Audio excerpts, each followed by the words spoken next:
әшейін екеуміз бір WhatsAppпен сөйлесіп отқан сияқтымыз ғой, мына жақта кішкене андай халыққа қызық болсын. Сен андай қылайық та, бір кішігірім сұхбат сияқты болсын, мынау прямой эфиріміз ше. Аха. Сен менің студияма қонаққа келіп отқан қонағым бол. Аха.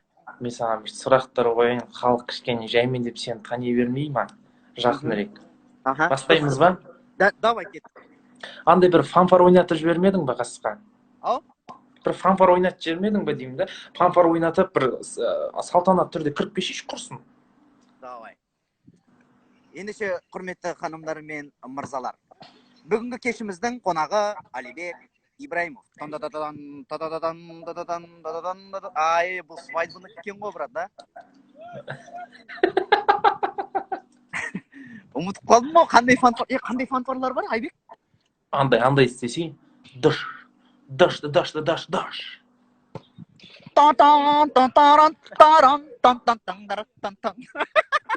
Сондай сияқты. Если я был Алибеком и пел сейчас биатлон, дейді ғой. Жатып алам десе орыстардың КВН-де. Давай, бастайық. Давай, брат, ассалаумағалейкум. Ассалаумағалейкум, арма қазақ елі. Бүгін бізде қонақта Әлібек. Әлібек, жалпы өзіңізді үш сөзбен таныстырып өтсеңіз. Уағалейкум ассалам. Мен жалпы өзімді үш сөзбен таныстырып өтсем, Ибраимов Алибек Галимович. Жоқ, сіз түсінбей қалдыңыз ау деймін. Үш сөзбен деген өзіңіз жайлы, үш сөзбен сипаттап берсеңіз өзіңізді. Өзім, типа, жақсы қасиеттерім, жаман қасиеттерім деген сияқты ма? Қойшы, сұхбаттың біршін шығардың ғой. Өзің туралы деген қалай. Андай болады ғой, бір өзіңді үш сөзбен таныстыр деген кезде. Мен мысалы үш сөзбен мен өзіңді таныстыр десем, мен бүйтіп таныстыратын. Мен пранкерім, қарапайым, осындай деген сияқты үш сөзбен таныстырам ғой, сол сияқты. Алда бастан. Давай кет. Қош келдіңіз. Сәлеметсіз ба? Армысыз.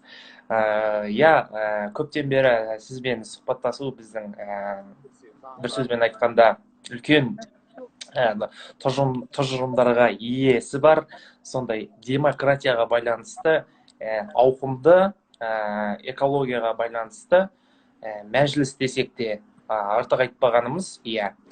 Қош келдіңіз. Бірінші сұрақты былай қойыңызшы аға. Өзіңізді бір үш сөзбен сипаттап берсеңіз.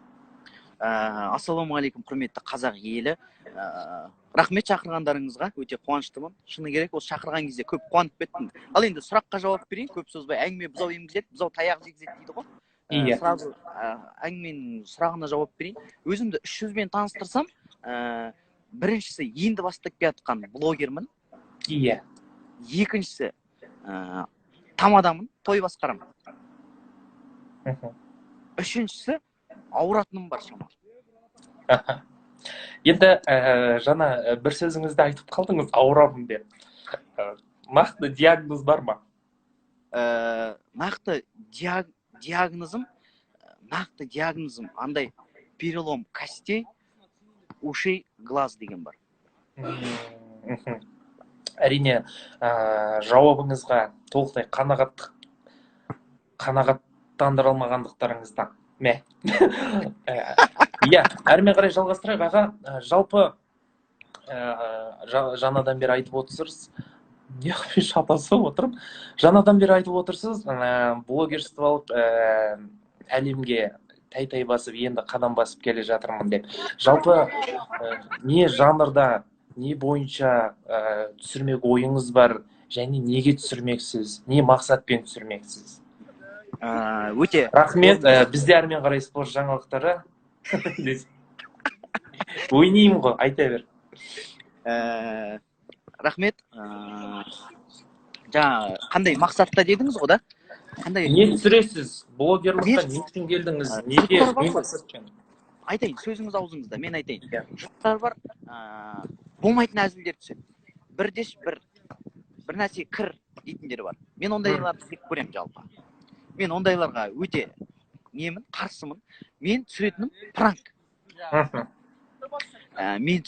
пранк. Жаңағындай халыққа боғаусыз, еш нәрсесіз, қорқытпай ешкімді, осылай әдемі қылып, әдемі әдеби сөздермен пранковать етемін. Сотни. Осы сәтте сөзіңіз аузыңызда, камера құлап қалғанына айып етпеңіз.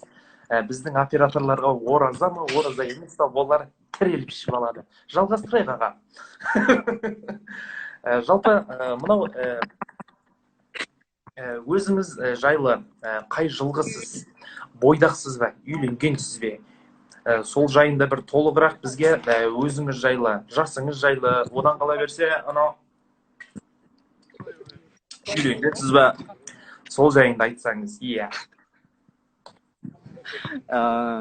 Осының бәрі сұрайды, бәрі подписчиктеріме қызықты. Мен бірақ анау басқа блогерлар сияқты емеспін ғой, жасымды жасырып жүретін ше. Иә. Менде бәрі ақиқат. Менің жасым 23-те. Жасым 23-те, июльдің 26-сы 24-ке толам. Статья 96, убийство. Сотталмағансыз. Сотталмағам, бойдақпын еще. Жақсы. Енді осы жерде сізге жаңадан қосылып жатқан көрермендерге нақты қай күндері пранкты шығарам деп нақты әрі по факту айта аласыз. По факту нақты мен датасын 1/7-нің ішінде деп айта алам. 1/7-нің ішінде деп айта алам. Өйткені қазір біз соткамен түсірдік қой пранкты ше. Иә. Одан шамалы телеграмнан жіберген кезде качествосы құлап қалады екен ғой құрсын. Енді ол кісі Қарағандыда қалып қойды ғой. Соткасын телеграмнан жіберіп жатыр, качествосы дұрыс болмай жатыр. Бірақ осы 1/7-нің көлемінде Алла қаласа аламыз деген ойдамыз. Әйтеуір неғып қалмайсыз ғой, иә.